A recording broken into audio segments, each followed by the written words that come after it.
ওবায়দুল কাদেরের বিরুদ্ধে আন্তর্জাতিক অপরাধ ট্রাইব্যুনালে যে মামলা চলমান আছে সেই মামলায় আজকে প্রথম সাক্ষী হিসাবে শহীদ রাব্বির পিতা সাক্ষী দিচ্ছেন। শহীদ রাব্বিকে 19শে জুলাই মিরপুরে গুলি করে হত্যা করা হয়। তার পরবর্তীতে দ্বিতীয় সাক্ষী হিসাবে তারই ভাগ্নি অর্থাৎ শহীদ তানহার বাবা এখানে সাক্ষী দেবেন।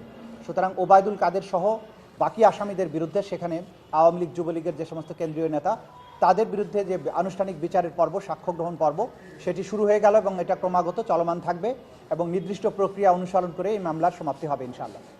এর বাইরে আজকে শেখ হাসিনা সহ 10 জনের বিরুদ্ধে পাতার টেকে 2016 সালে বাংলাদেশের বিভিন্ন জায়গা থেকে, বিশেষ করে বগুড়ার পুলিশ লাইন থেকে 7 জন বন্দীকে গোপন কারাগারে বন্দী রেখে দীর্ঘদিন আটক রেখে তাদেরকে উদ্ধার দেখিয়ে 8-10-2016 তারিখে গাজীপুরের পাতারটেক নামক স্থানে একটা বাড়িতে আটক রেখে তাদেরকে গুলি করে হত্যা করে বলা হয় যে তারা জঙ্গি ছিল। কিন্তু আমরা তদন্তে আমাদের তদন্ত সংস্থা বের করেছে যে এই 7 জন ব্যক্তিকে বাংলাদেশের বিভিন্ন জায়গা থেকে বিভিন্ন সময় গ্রেপ্তার করা হয়েছিল, তাদেরকে দীর্ঘদিন গুম করে রাখা হয়েছিল, পরবর্তীতে তাদেরকে এইভাবে গুলি করে হত্যা করা হয়। এই মামলাতে আজকে আসামিদেরকে উপস্থিত করানোর কথা ছিল, আসামিদের উপস্থিত করানো হয়নি। আগামী 2রা মার্চ শেখ হাসিনা সহ আসামি জাবেদ পাটোয়ারি, শহীদুল হক সহ বাকি আসামিদেরকে আদালতে উপস্থাপন পূর্বক এই মামলার পরবর্তী কার্যক্রম গ্রহণের জন্য আদালত নির্দেশ দিয়েছেন।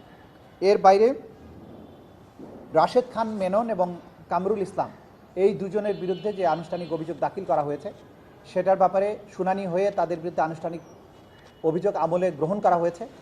আগামী 2রা মার্চ তাদের বিরুদ্ধে অভিযোগের শুনানি অর্থাৎ চার্জ গঠনের শুনানি অনুষ্ঠিত হবে। গুমের মামলায় টিএফআইএ অর্থাৎ র্যাপিড অ্যাকশন ব্যাটালিয়নের যে গোপন বন্দিশালা টিএফআই সেল, সেই টিএফআই সেলের যে মামলা, যেটা সাবেক বেশ কয়েকজন সেনা কর্মকর্তার বিরুদ্ধে এই মামলা চলমান আছে, সেই মামলাতে আজকে সাক্ষীর জেরার জন্য নির্ধারিত ছিল সাক্ষী যিনি ব্যারিস্টার মীর আহমদ বিন কাশেম, তিনি সংসদ সদস্য নির্বাচিত হওয়ার কারণে সংসদ রিলেটেড বেশ কিছু কর্মকাণ্ডে তার উপস্থিতির প্রয়োজনে তিনি সংসদে ব্যস্ত আছেন। এই কারণে এই সাক্ষীটার তারিখ আমরা পিছিয়ে নিয়ে আগামী 25শে ফেব্রুয়ারি বুধবার তার বাকি জেরার জন্য আমরা নির্ধারণ করেছি। আজকে এর বাইরে রামপুরায় 18 এবং 19শে জুলাই 2024 সালে বিজিবি কর্তৃক সরাসরি গুলি চালিয়ে যে 28 জনকে হত্যা করা হয়েছিল সেই মামলায় আসামি কর্নেল রেদওয়ানুল ইসলাম এবং রাফাত বিন আলম মুন এই 2 জনের বিরুদ্ধে আজকে সাক্ষীর অসমাপ্ত জেরা চলমান আছে। সাক্ষী আজকে সাক্ষ্য দিচ্ছেন এবং এই হচ্ছে আজকের দিনের আন্তর্জাতিক অপরাধ ট্রাইব্যুনালের মোটামুটি প্রসিডিংস। টিএফআই সেলের এটা কতজনের সাক্ষ্য হলো? এর মধ্যে তো ক্যামেরা ট্রায়ালও হয়েছিল, যদি সংখ্যাটা বলা যায়। 2 জনের সাক্ষী ইতিমধ্যে হয়েছে, 1 জনের জেরা অসমাপ্ত আছে।